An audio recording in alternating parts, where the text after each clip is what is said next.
Bismillahirrahmanirrahim. Dear students, I welcome you to the 23rd lecture for the subject Language and Communication Skills.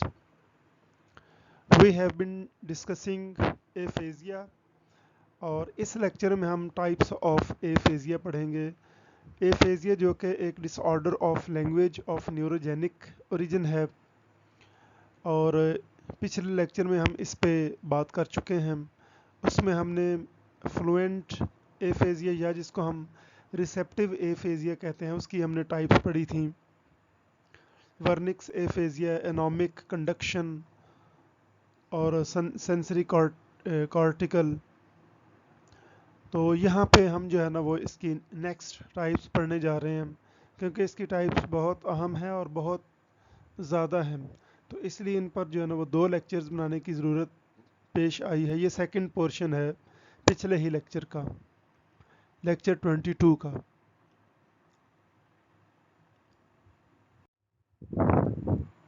बिस्मिल्लाहिर्रहमानिर्रहीम. वरहमती वसअतुन कुल्ले शैइन. माई mercy embraces all things.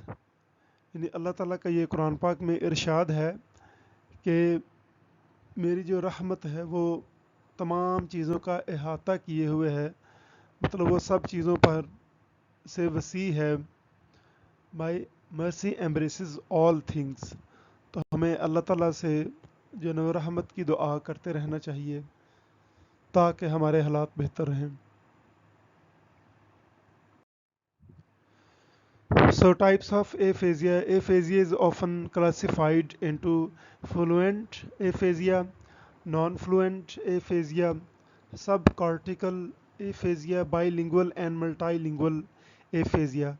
तो हमने fluent aphasia पे जैसा कि lecture 22 में बात कर ली हुई है, तो यहाँ पे हम non fluent aphasia, sub cortical aphasia, bilingual and multilingual aphasia, इन तीनों टॉपिक्स पे हम बात करने जा रहे हैं.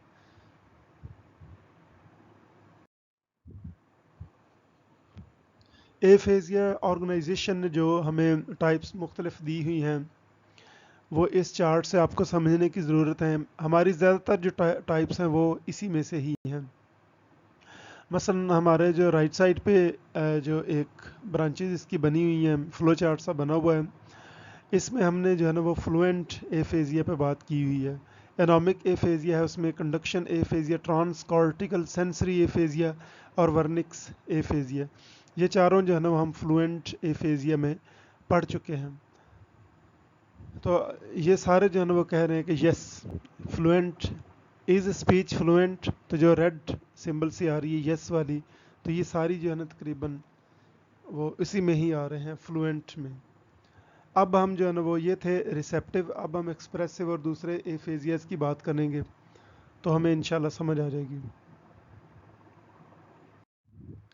नॉन फ्लुएंट एफेजिया या जिसको हम एक्सप्रेसिव एफेजिया कहते हैं, तो वो क्या है? Non-fluent means that the patient or the child with aphasia has trouble getting words out. ठीक है, एक्सप्रेस करने में उसको जो है ना वो मसाइल आ रहे हैं, but usually has good understanding. मतलब उसकी रिसेप्टिव जो पावर है वो ठीक है, को वो चीज़ों को समझ लेता है, ठीक है, understanding is good, but trouble जो है वो उसको non fluent means that the patient has trouble getting words out, कि उसको अल्फाज को बाहर निकालने में, एक्सप्रेस करने में उसको मसाइल आते हैं. Generally caused lesions in the anterior brain structures, slow लेबर्ड speech, word retrieval and syntactic problems. अच्छा, अब इसमें होता क्या है कि जो एंटीरियर यानी एक्सटीरियर, एंटीरियर, ये ब्रेन के मुख्तलिफ स्ट्रक्चर्स हैं. तो एक्सटीरियर जो ना वो पीछे करके, एंटीरियर जो कि सामने हमारा ब्रेन का पोर्शन है, तो वहाँ पर जो लीजन्स, जो ज़ख़म वगैरह, कोई चोट वगैरह लगती है तो उसकी वजह से जो है ना ये होती है. स्लो लेबर्ड स्पीच, तो इनकी जो है ना वो स्पीच बहुत स्लो होती है, word retrieval and syntactic problem, ये सारे स्लो होते हैं इनके, यानी बड़ी मेहनत से बोलना पड़ता है और अल्फाज को याद करने में बड़े मसाइल आते हैं। वर्ड रिट्रीवल, इसका मतलब अल्फाज को याद करना, एंड सिंटैक्टिक प्रॉब्लम्स, और सेंटेंस स्ट्रक्चर्स में जो है ना इनको बड़े मसाइल आते हैं, खासकर एक्सप्रेस करने में। क्योंकि हम एक्सप्रेसिव एफेजिया की बात कर रहे हैं, हम नॉन फ्लुएंट एफेजिया की बात कर रहे हैं, तो ये आम तौर पर इसका ताल्लुक एक्सप्रेस करने से है। अब हम अगर बात करें कि टाइप्स कौन कौन सी हैं नॉन फ्लुएंट एफेजिया की, तो वह है Broca's aphasia, transcortical motor aphasia, mixed transcortical aphasia और ग्लोबल एफेजिया। तो हम देखते हैं कि इनमें क्या क्या कुछ है और ये किस तरह जो है ना वो है ये टाइप्स। सबसे पहले ब्रोकाज एरिया, तो हमने जैसा कि देखा हुआ है कि ब्रोकाज एरिया जो है ना वो मिडल ऑफ द ब्रेन बनता है, लेफ्ट हेमिस्फेयर में, टेम्पोरल जो हमारी लोब है ब्रेन की उसके आसपास कहीं। और जैसे कि आगे भी एक तस्वीर आएगी, पीछे भी एक मैंने जो है ना वो आपको एक डायग्राम दी हुई है, तो उसमें जो है ना ये है a large frontal lesion affecting Broca's area and surrounding cortical regions as well as white matter deep to Broca's area. Stroke of upper division of left middle cerebral artery. तो वो कहता है कि लार्ज फ्रंटल लीजन है affecting Broca's area and surrounding cortical regions.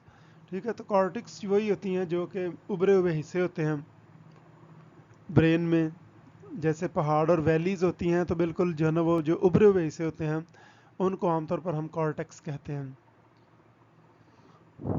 तो वो कहता है large frontal lesion affecting Broca's area, तो ये ब्रोकाज एरिया पर जो है ना वो क्योंकि उसका ताल्लुक एक्सप्रेशन से है तो उसको ये अफेक्ट करता है।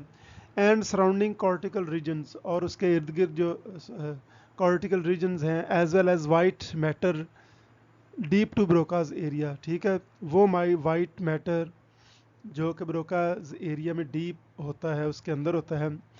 तो इसमें stroke of upper division of left middle cerebral artery, तो जो सेरिब्रल आर्टरी है अगर उसमें स्ट्रोक हो जाए, यानी दो उसने वजूहात बता दी हैं ये क्यों होता है, तो उसमें एक ये है stroke of upper division of left middle cerebral artery.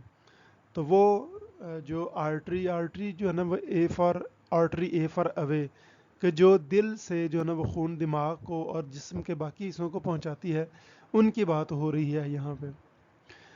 तो सेरिब्रल आर्टरी जो कि सेरिब्रम में जो है ना वो खून पहुंचाती है। Broca's area is one of several language areas on the left hemisphere of the brain. तो जैसा कि हम पहले भी बात कर चुके हैं कि इसका ताल्लुक लैंग्वेज से है ब्रोकाज एरिया। तो Brodmann area 44 and 45 in human brain is the area involve in production of language. तो यहाँ पर जो है ना ब्रॉडमैन ने कुछ एरियाज आइडेंटिफाई किए गए हैं, जैसे ब्रॉडमैन का एरिया 22 उसका ताल्लुक वर्निक्स एरिया से था। तो ब्रॉडमैन के जो एरियाज उन्होंने आइडेंटिफाई किए हुए हैं 44 एंड 45 इन ह्यूमन ब्रेन, तो इनका जो है ना ताल्लुक प्रोडक्शन ऑफ लैंग्वेज से है। तो हमने पहले भी बात की है कि चूँकि हम एक्सप्रेसिव एफेजिया की बात कर रहे हैं, इनका ताल्लुक एक्सप्रेशन से है, बोलने से है, उन इसीलिए जो ना वो इन एरियाज़ में कोई भी लीजन होगा तो उससे मसाइल पैदा होंगे। तो ये था ब्रोकाज एरिया। अब इसकी वजह से मसाइल क्या आते हैं, इसकी मज़ीद हम डिटेल में जाते हैं नेक्स्ट स्लाइड्स में। इंडिविजुअल्स विद ब्रोकाज एफेजिया जो ना उनको क्या क्या मसाइल आ सकते हैं।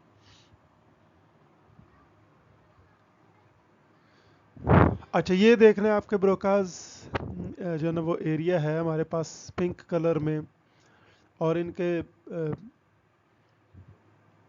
जो हाइंड ब्रेन में या ब्रेन के जो है ना वो आप कह लें एक्सटीरियर पोर्शन में हमारे पास वर्निक्स एरिया है, ऑडिटरी कॉर्टेक्स है, primary auditory cortex, primary visual cortex है, मोटर कॉर्टेक्स है। ये वही तस्वीर है, ये वही फिगर है, ये वही जो है ना डायग्राम है जो मैंने पहले भी आपको एक्सप्लेन की थी, ये बिल्कुल वही है। और इसमें डिफरेंट एरियाज की बात ही हुई है। तो आउटपुट कनेक्शंस, इसका ताल्लुक जो आप देख रहे हैं मोटर कॉर्टेक्स, जो कि हमारे पास ग्रे एरिया बना हुआ है, आपके सामने ही है। तो इसमें जो ग्रीन एरो जो है ना वो यही शो कर रहा है कि इनका ताल्लुक जो है ना आउटपुट कनेक्शंस हैं। ये मतलब इनका ताल्लुक जो है ना वो बोलने से है, इनका ताल्लुक प्रोडक्शन ऑफ साउंड से है। तो इस अब individuals with Broca's area, Broca's aphasia have, मतलब उनको क्या क्या मसाइल आ सकते हैं। हम एक ग्रामेटिज्म है कि मतलब ग्रामर बिल्कुल इनकी नहीं होती। एफर्टफुल आर्टिकुलेशन, बड़ी ही जिद्दोजहद से जो है ये आर्टिकुलेट करेंगे, बोलेंगे। इम्पेयर्ड प्रोसोडी एंड इंटोनेशन, तो ये जो है ना इनके अल्फाज का उतार चढ़ाव, अल्फाज की तरतीब, रिदम, वो इसमें कोई नहीं होता, इम्पेयर्ड होता है इनका। गुड कॉम्प्रीहेंशन, हाँ अंडरस्टैंडिंग ठीक है, उसका ताल्लुक भी वैसे भी रिसेप्शन से है। फिर वर्ड फाइंडिंग डिफ़िकल्टीज, अल्फाज तलाश करने में इनको बहुत से मसाइल का सामना करना पड़ता है। पुअर रेपिटिशन, रिपीट करना इनको बहुत ज़्यादा मसाइल आते हैं। This type of aphasia is also known as non fluent और एक्सप्रेसिव एफेजिया। ये तो हम पहले भी बात कर चुके हैं कि ये जो है नॉन फ्लुएंट और एक्सप्रेसिव एफेजिया, यानी जिनमें भी ये क्वालिटीज़ होंगी वो नॉन फ्लुएंट या एक्सप्रेसिव एफेजिया होगा। सेकेंड टाइप जो है वो ट्रांसकॉर्टिकल मोटर एफेजिया। तो ये जो है ना फ्रंटल लोब में जो है ना वो लीजन्स हों, ऑफन एंटीरियर एंड और सुपीरियर टू ब्रोकाज एरिया, यानी उसके ऊपर a frontal lobe lesion, often anterior and or superior to Broca's area, sometimes in the territory of the anterior cerebral artery। तो cerebral artery के जो है ना वो ऊपर वाले पोर्शन में जब भी कोई इशू होगा उसकी वो बात कर रहे हैं हम। Lesion in the border zone superior और एंटीरियर टू ब्रोकाज एरिया, तो ये यहाँ पे जो है ना होते हैं ट्रांसकॉर्टिकल मोटर एफेजिया के लीजन, वही ज़ख़म, चोट इन द बॉर्डर जोन, यानी बॉर्डर जोन पे हो सकती है। ब्रोकाज एरिया जैसा कि हमने पिछली डायग्राम में देखा, तो उसके ऊपर करके कहीं पर भी ये इशू हो तो उसको हम, क्योंकि उसके ऊपर जो ना आपने देखा होगा कि मोटर कॉर्टेक्स है, आप इस वीडियो को वापस ले जाके देख सकते हैं, तो वहाँ पर मोटर कॉर्टेक्स है। तो जहाँ पर भी ब्रोकाज एरिया और मोटर कॉर्टेक्स का बॉर्डर बन रहा है, वहाँ पर कोई भी इशू है तो उसकी वजह से ट्रांसकॉर्टिकल मोटर एफेजिया होगा। अब वो इंडिविजुअल्स जिनको मोटर ट्रांसकॉर्टिकल मोटर एफेजिया होता है उनको मसाइल क्या आते हैं, अब हम उन पे बात करते हैं। Little to no initiation of spontaneous speech, यानी किसी वक्त भी वो इनिशिएट नहीं कर सकते बेक वक्त या फ़ौरन से कोई speech. Excellent imitation even of long utterances, लेकिन ये इनकी जो है ना वो खूबसूरती होती है, खूबी होती है कि ये जो है ना वो इमिटेशन, नकल बहुत शानदार उतार सकते हैं हम। रिलेटिवली इंटैक्ट कॉम्प्रीहेंशन, और बड़ी मुनासिब सी और टू द पॉइंट जो है ना वो ये इनकी कॉम्प्रीहेंशन होती है। Reading comprehension is good, syntax not as bad as in Broca's area, तो इनका जो सेंटेंस स्ट्रक्चर और ग्रामर जो है ना वो उतनी बुरी नहीं होती जितनी कि ब्रोकाज एफेजिया में होती है। Capable of naming and repeating words normally, लेकिन ये जो है ना कर सकते हैं। तो ये सिर्फ इनका जो मेजर इशू है वो यही है कि ये फ़ौरन जो है ना वो स्पॉन्टेनियस स्पीच जो है वो उसको इनिशिएट नहीं कर सकते, बाकी इनका जो है ना वो मामला ठीक ही होते हैं। Third type of non fluent और expressive aphasia, that's mixed transcortical aphasia. जैसा कि इसके नाम से ही जाहिर है कि ये जो है ना वो दोनों का ब्लेंड होगा। मसलन mixed transcortical aphasia is milder form impairment in all modalities, blend of fluent and non-fluent characteristics. This type of aphasia can also be referred to as isolation aphasia। तो इसको isolation aphasia भी कहते हैं, और ये blend है fluent and non fluent characteristics का। This type of aphasia is a result of damage that isolates the language areas. मसलन Broca's area vernix and the arcuate fasciculus from other brain regions. तो इसमें जो है ना वो सबसे बड़ा इशू ये होता है कि ये जो है ना वो इनको आइसोलेट कर देता है उन तमाम एरियाज़ को जिनका ताल्लुक लैंग्वेज से होता है, वर्निक्स, ब्रोकाज और arcuate fasciculus. Broca's, Wernicke's and the arcuate fasciculus are left intact. तो ये लेफ्ट हेमिस्फेयर में जो होते हैं, however they are isolated from other brain regions, लेकिन ये जो है ना दूसरे ब्रेन रीजन से जो है वो आइसोलेट हो जाते हैं। तो ये एक जो है ना इसकी सबसे बड़ी करेक्टरिस्टिक्स हैं, इसको पहचानने का यही तरीका है। हालांकि ये जो है ना left hemisphere of the brain होता है हमारा, जो ये सारे जो हमारे मेजर लैंग्वेज एरियाज़ हैं, तो इनको जब ये आइसोलेट हो जाते हैं तो इस वजह से जितने भी मसाइल आते हैं एफेजिया के लिहाज से, उनको हम कहते हैं mixed transcortical aphasia.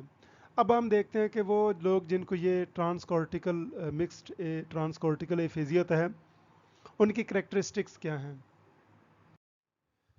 So they say that individuals with mixed transcortical aphasia have severe speaking and comprehension impairment. तो ये दोनों ही आ गई हैं, अब स्पोकन भी आ गई है और कॉम्प्रीहेंशन की भी जो है वो आ गई है। तो हमने देखा कि स्पोकन का ताल्लुक एक्सप्रेसिव से या नॉन फ्लुएंट एफेजिया से है, और यानी इसका ताल्लुक स्पीच प्रोडक्शन से है, और कॉम्प्रीहेंशन का हमने देखा था कि वो फ्लुएंट या रिसेप्टिव एफेजिया से जो है ना उसका ताल्लुक है कि वो रिसीव जब हम करते हैं तो उसको कॉम्प्रीहेंड ना कर पाएँ। तो ये पहला इशू आ गया, तो दोनों का ही ये कॉम्बिनेशन आ गया। प्रिजर्व्ड रेपिटिशन, किसी हद तक रिपीट भी कर सकते हैं लेकिन प्रिजर्व भी कर सकते हैं। Difficulty to understand what is being said to them, तो इसमें मसाइल मतलब अब अंडरस्टैंडिंग का इशू आ गया। नॉन फ्लुएंट, ये सीधा सीधा जो है ना वो नॉन फ्लुएंट एफेजिया की करेक्टरिस्टिक आ गई। Can not name objects, can not read और राइट। तो ये सारी जो है ना मिक्स्ड किस्म की इसकी क्वालिटीज़ हैं, करेक्टरिस्टिक्स हैं, जिनसे हमें अंदाज़ा होता है कि इस बच्चे को जो है ना वो मिक्स्ड ट्रांसकॉर्टिकल एफेजिया है।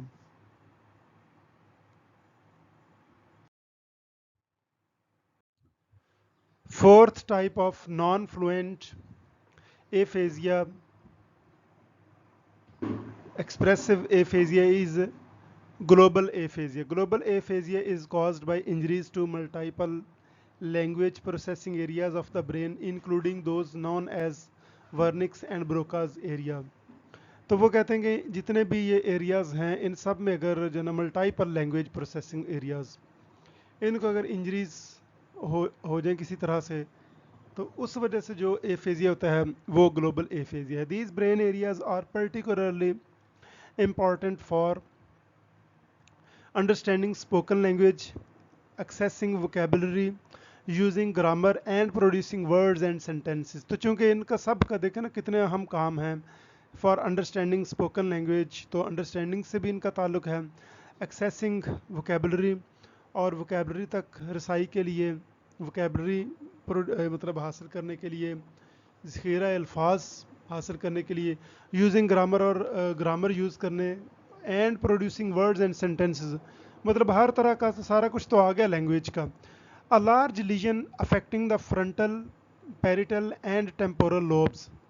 तो ये चूँकि मुख्तलिफ एरियाज़ पर ये जो है ना वो मुख्तलिफ लोब्स पर ये जो एरियाज़ हैं ये बेस करते हैं, तो इसलिए अगर इन पर कोई लार्ज कोई लीजन है, कोई बड़ा ज़ख़म आ गया जिसने इन सब एरियाज़ को, इन सब लोब्स को जो है अफेक्ट किया, और a smaller deep lesion affecting pathways from both anterior and posterior language regions.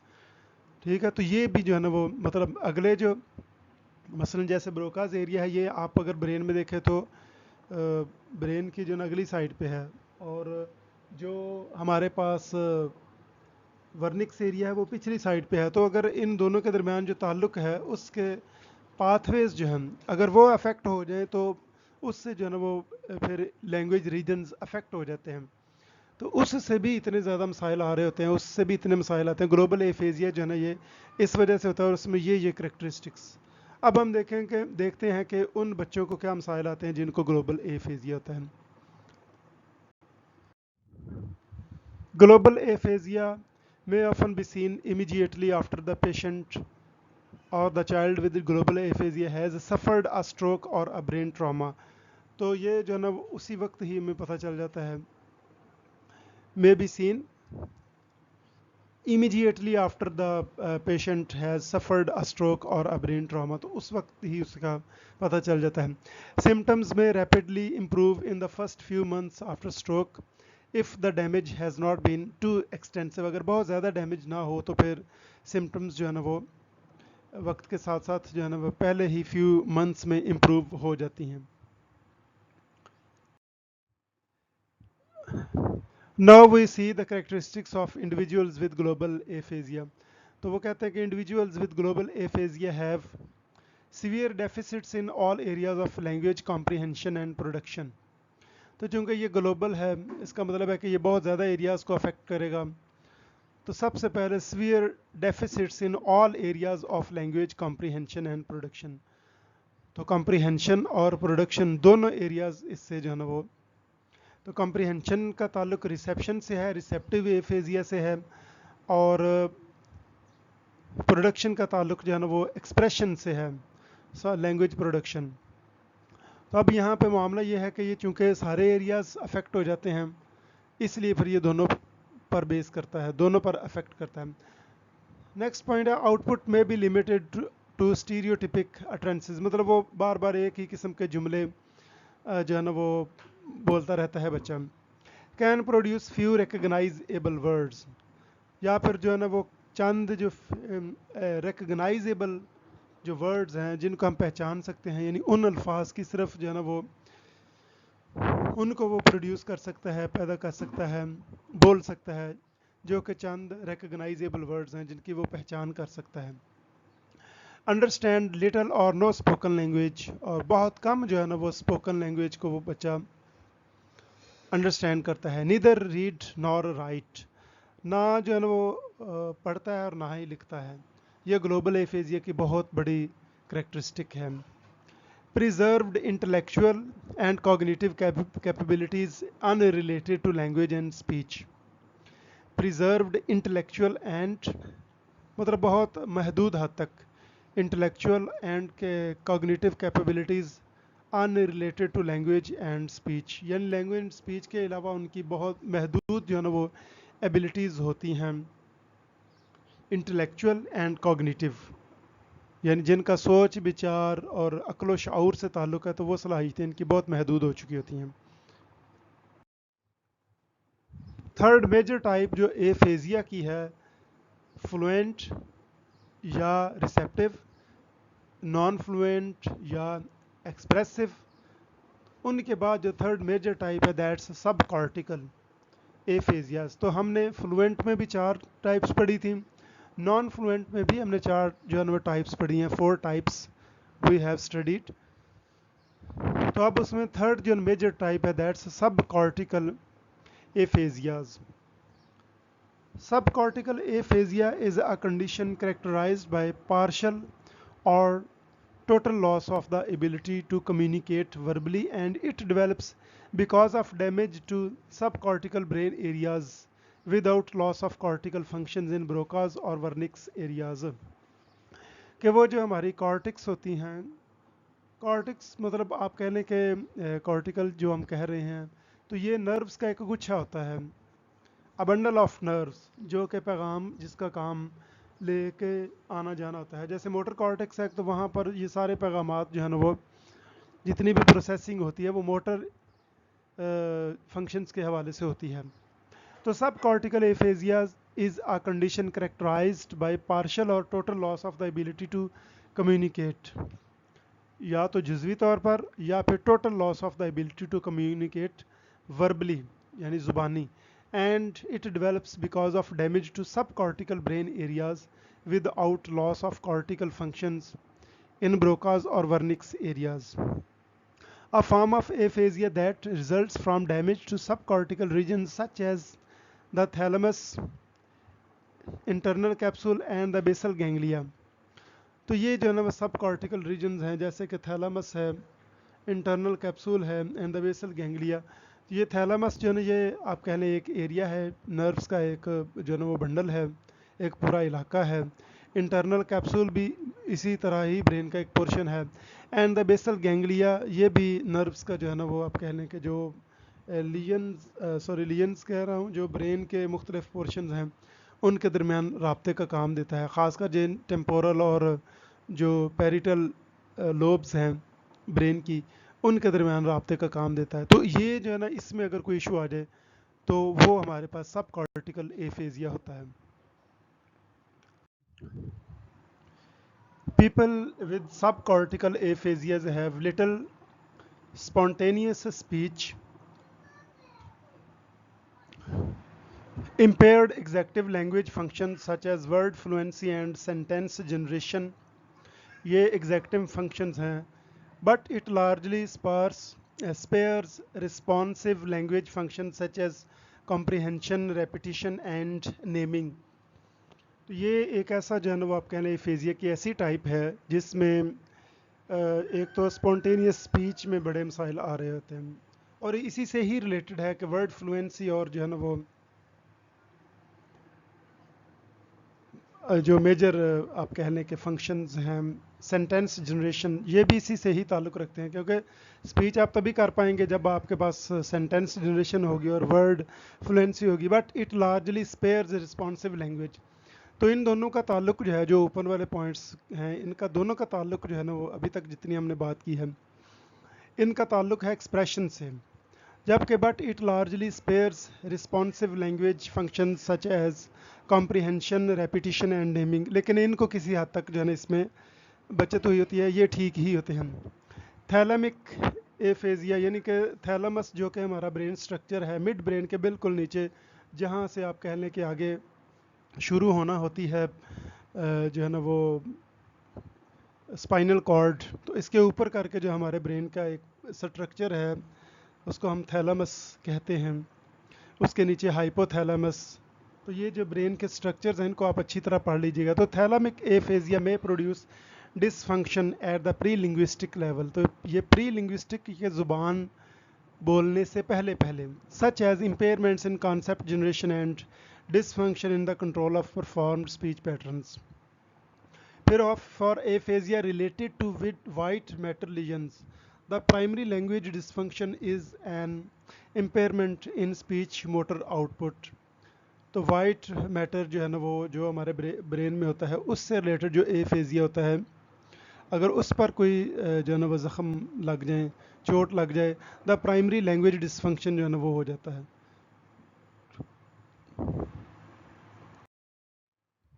Fourth type of aphasia is bilingual and multilingual aphasia. Bilingual and multilingual या multilingual aphasia, तो ये जो है ना एक नई कैटेगरी दी गई है। तो वो कहते हैं कि with increased rates of globalization, क्योंकि अब ग्लोबलाइजेशन का ज़माना है, हर तरफ जो है ना वो हम the world is connected for economic activities, educational, social, मतलब कल्चरली जो है ना वो पूरी दुनिया एक दूसरे से जुड़ी हुई है। तो वो कहते हैं with increased rates of globalization the proportion of individuals who speak more than one language is rapidly expanding. और अब हमारे लिए भी मजबूरी है कि हमने एक से ज़्यादा ज़ुबानें बोलनी हैं, जैसे कि हम अगर गांव देहात में हैं तो पंजाबी बोलेंगे, लाहौर शहर में हैं तो उर्दू बोलना पड़ेगी, और अगर बाहर के किसी मुल्क में जाना पड़ जाए तो हमें इंग्लिश बोलना पड़ेगी। तो इस तरह जो है ना अब ये आम सी बात हो गई है with increase rates of globalization. तो ग्लोबलाइजेशन का मैंने आपको पहले भी बयान किया है कि ग्लोबलाइजेशन अब ये हो गया है कि पूरी दुनिया जो है ना एक ग्लोबल विलेज बन गई है, दे आर इंटरकनेक्टेड, कि हम कहीं पर भी कोई एक वाक़या होता है तो फ़ौरन हम तक जो है ना वो पहुंच जाता है। कि जॉर्ज फ्लाइड जो कि एक आप कह लें कि एक ब्लैक हैं, अफ्रीकन अमेरिकन थे, तो उनकी डेथ के ऊपर आप देख रहे पूरी दुनिया में एहतजाज हुआ है। तो ये ग्लोबलाइजेशन का इम्पैक्ट है। वायरस आया है तो ग्लोबलाइजेशन की वजह से ही जो है ना वो पूरी दुनिया बंद पड़ी हुई है। तो ये ग्लोबलाइजेशन है कि दुनिया इंटरकनेक्टेड है, कि एक मुल्क में होने वाले वाक़यात दूसरे मुल्क को मुतासर करेंगे, पूरी दुनिया को मुतासर करेंगे. तो with increased rates of globalization, the proportion of individuals who speak more than one language is rapidly expanding. The term bilingual or multilingual refers to all those people who use two or more languages or dialects in their everyday lives. Bilingual people with aphasia who speak two or more languages may find each language is similarly affected, or that one language is more affected than the others. तो इनका जिनको aphasia होगा उनकी एक नहीं बल्कि सारी ज़ुबानें जो है ना उतनी ही मुतासर होंगी जितनी कि एक हो सकती है. The best recovered language may be the first language, यानी कि अगर हम इसके रिकवरी पे काम करें, इसको बेहतर करने की कोशिश करें, तो जो पहली यानी कि फर्स्ट लैंग्वेज है, जो मदर टंग है, वो उनकी जो है ना वो रिकवर सही तरह से हो सकती है. और can be the language most frequently used, या वो लैंग्वेज जो कि मोर फ्रीक्वेंटली यूज़ की जाती है उसको वो बेहतर तरीके से जो है ना वो रिवाइव की जा सकती है. For individuals who were less proficient in their second language, aphasia may lead to apparent loss of the second language. तो एफेजिया जो है ये भी कर सकता है कि बिल्कुल उनकी सेकंड लैंग्वेज जो है जिसको वो कभी कभार यूज़ करते हैं वो बिल्कुल ख़त्म भी हो सकती है. तो इसलिए हमने जो ना इसको भी एक बाईलिंगुअल एंड मल्टीलिंगुअल एफेजिया को भी एफेजिया की एक मेजर टाइप के तौर पर अब दुनिया डील कर रही है. So individuals with bilingual and multilingual aphasia can cause alternating difficulties between languages or difficulty in translating between languages.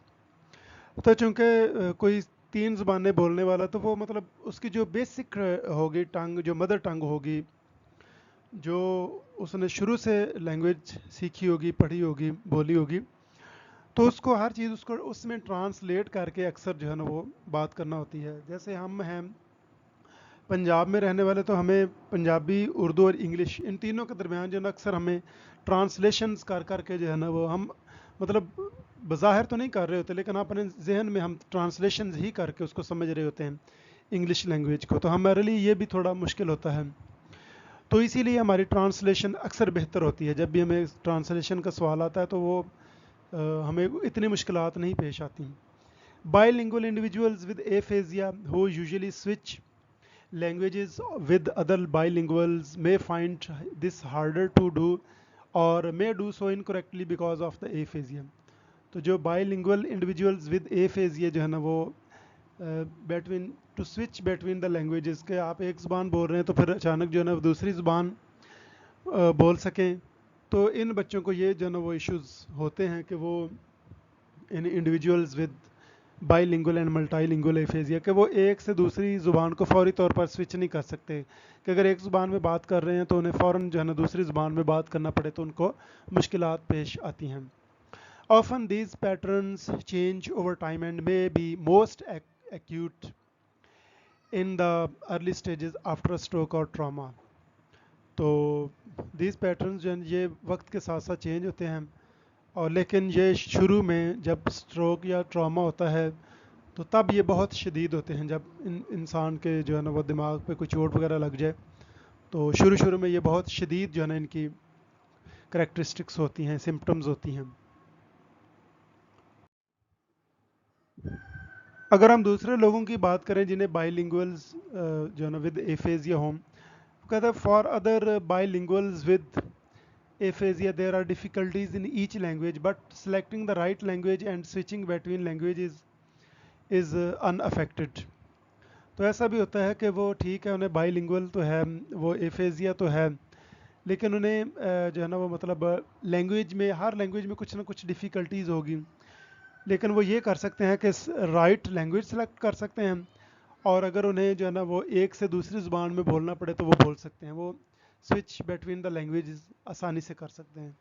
This is unaffected. Because of the differences that often occur after aphasia, it is important to have speech language assessment in each of languages that are used, even if English is the language that has previously been spoken the most. तो वो कहते हैं कि ये सब का conclusion की हम बात कर रहे हैं कि if we try to conclude कि जब भी ऐसा कोई डिफरेंसेस आ जाएं, एफेजिया का कोई मामला हो जाए, तो सबसे पहले स्पीच लैंग्वेज असेसमेंट करवानी चाहिए और हर ज़ुबान में करवानी चाहिए। मतलब जो है ना वो चूँकि बाईलिंगुअल है, या उसकी अगर वो कहता है कि अगर वो ज़्यादातर इंग्लिश में ही बात कर रहे हैं, तो भी हमें जो है ना वो यही चाहिए कि हम उसको असेस करवाएं, ताकि डैमेज का जो है ना वो अंदाज़ा लगाया जा सके कि कितना नुकसान हुआ है और कितना जो हम इसको रिकवर करने में कितना टाइम लगेगा, किस तरह मेहनत करना पड़ेगी। Today there is a slide about the importance of time। तो वक्त की अहमियत के हवाले से ये जो है ना आज की स्लाइड है, जो मोटिवेशनल कोट की जगह पे 24 hours is equivalent to 86,400 seconds. तो ये 86,400 seconds is a really valuable time, बहुत कीमती टाइम है। और आप देखें कि इसकी अहमियत का आप अंदाज़ा इस बात से लगा लें कि हमें अल्लाह ताला का हर वक्त शुक्र अदा करना चाहिए कि जब हम रात को सोते हैं तो हमारे बैंक में सुबह के लिए फिर जो है ना वो 24 घंटे या 86,400 सेकंड्स जो है ना वो डाल दिए जाते हैं। यानी ये ऐसा बैलेंस है कि वो ख़त्म नहीं होता, कि जब आप जो है ना पैसे निकलवाना शुरू कर दें बैंक से, तो एक दिन आएगा कि वो ख़त्म हो जाएंगे, अगर लाखों करोड़ों भी पड़े हुए हैं। लेकिन जब तक ज़िंदगी है, ये जो है ना 24 घंटे आपको रोज़ाना की बुनियाद पर मिलने ही मिलने हैं। अब इनका आप करते क्या हैं, इनको यूटिलाइज़ कैसे करते हैं हम, इस पर आपकी किस्मत जो है ना वो मुनहसर है। आपकी सारी कारकर्दगी, आपका सारा नाम, आपका ख़ानदान का नाम, आपकी सारी फेम, आपकी सारी कामयाबियाँ, तो जो लोग इस 86,400 सेकेंड्स को यूटिलाइज़ कर लेते हैं वो कामयाब हो जाते हैं, और जो इनको ज़ाया कर लेते हैं पबजी में, व्हाट्सएप, फेसबुक, टिकटॉक और इंस्टाग्राम एट्सेट्रा, मतलब कितने जो ना हमारे पास इतने डिस्ट्रैक्टर्स हैं इस वक्त बच्चों, आप लोगों की सोच से भी ज़्यादा। अब हम जो है ना वो हम अपने इस कीमती वक्त को जो है ना वो ज़ाया नहीं करना चाहिए। हमें इसको यूटिलाइज़ करना है, इसको बेहतर बनाना है। इसको जो है ना मैं आपको ये तो बताता रहता हूँ पढ़ना चाहिए पढ़ना चाहिए। अब मैं आपको इंशाल्लाह बताऊंगा कि पढ़ना कैसे है। जैसे मैंने आपको 1 2 3 फार्मूला बताया, जैसे मैंने आपको पोमोडोरो टेक्निक बताई, तो इसी तरह मैं आज आपको वक्त की अहमियत बता रहा हूँ कि आपको जो है ना वो वक्त की अहमियत को जानना चाहिए। अभी भी जो है ना वो आपके पास शुक्र अल्हम्दुलिल्लाह बहुत ज़िंदगी पड़ी है, आपके पास बड़े जो है ना वो साल पड़े हुए हैं। तो आपने जो है ना वो इन जब भी आपको 24 घंटे मिले आप उनको कीमती बनाएं। With this quote, best of luck, thank you.